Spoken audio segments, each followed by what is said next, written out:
النهارده بقى هنعمل غدا سريع كده وخفيف.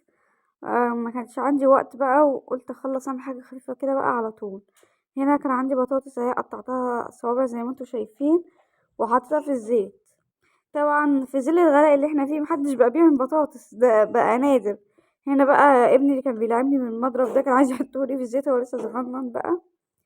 هنا بقى كنت بعمل الصلصة بتاعة المكرونة. هنا عملتها الثوم وحمرته كده ورحت نازلة عليه بالطماطم بتاعتي. هنا المكرونة سلقتها. عايزة اقولكم ان ده اسرع روتين. اصلا انا جالي الفكرة ان انا اصور في الاخر، مبقتش اظهر زي الاول، بقيت بزهق جدا وبيجيلي ملل.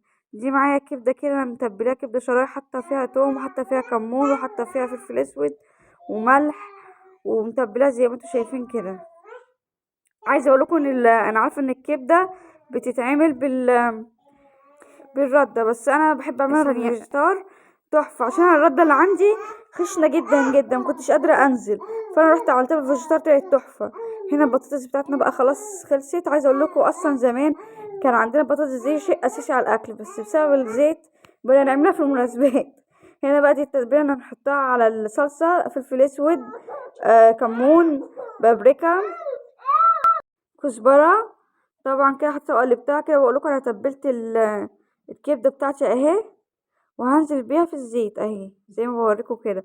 بجد ده روتين سهل جدا واكله سريعه جدا لو انتي مستعجله ومش عارفه تعملي ايه. دي اسرع حاجه، مخدتش مني وقت خالص. هنا حطيت المكرونه على الصلصه وقلبتهم مع بعض.